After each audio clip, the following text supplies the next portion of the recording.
Hello everyone and welcome back to my opinion on the fourth day of the first test has come to a close.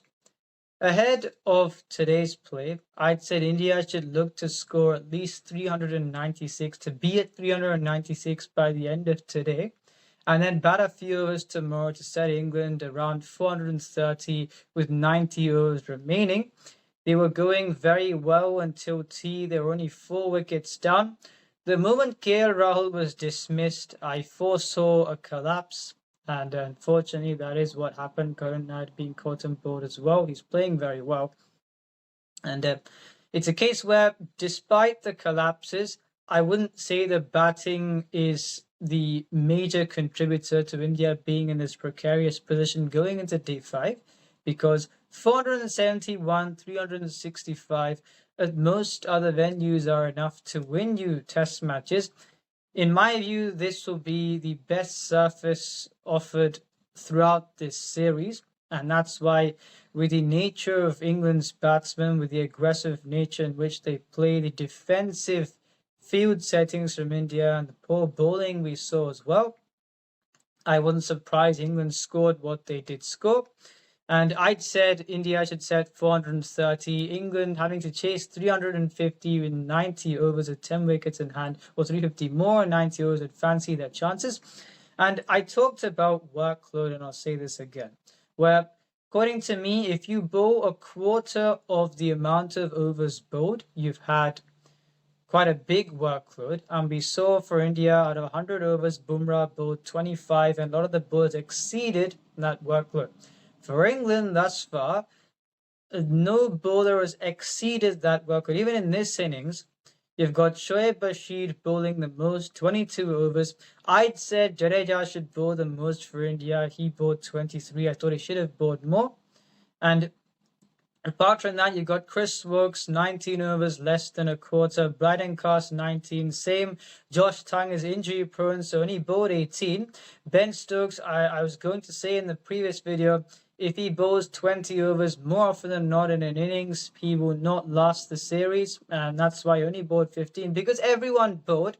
They've been able to keep under that ratio throughout this test match. Whereas for India, Shardul Thakur has only bowled 6 overs, and you saw the way he was dismissed in this innings. And I'm not going to fault him for his batting performances, because he's been selected as a bowler who can bat.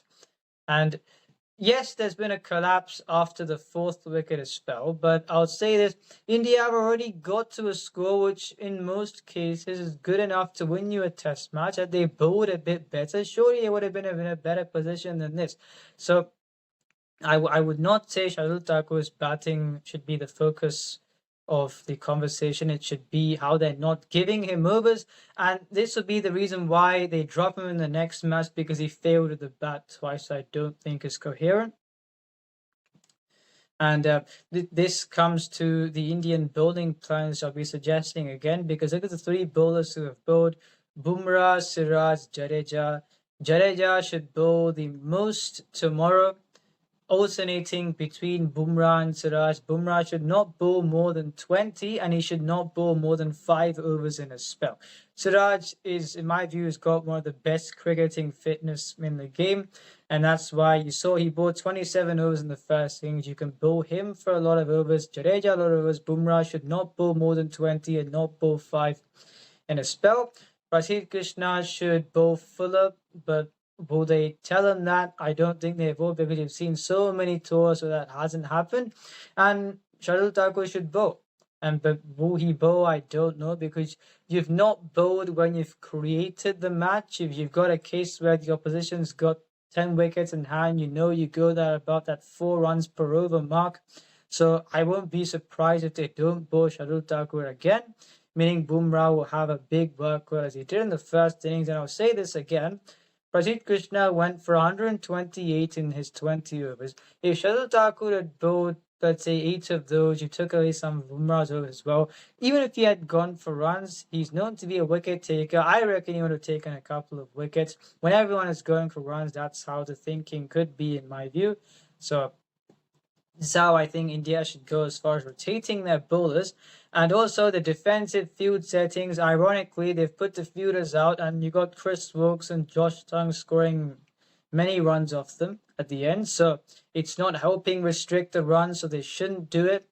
It's where I'd mentioned about this England batting lineup: Zach Crawley, Ben Duckett, Harry Brook, Jamie Smith. If you tell them, they're going to go for the chase because it's not 430 off 90, it's 350 more of 90.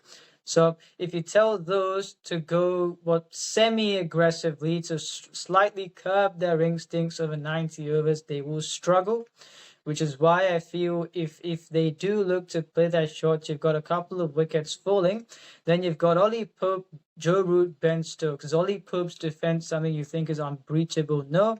So I've only got Joe Root and Ben Stokes. Joe Root definitely will look to take it towards the end. Ben Stokes have played as per the situation. So India have got a chance there. They should not put the field out.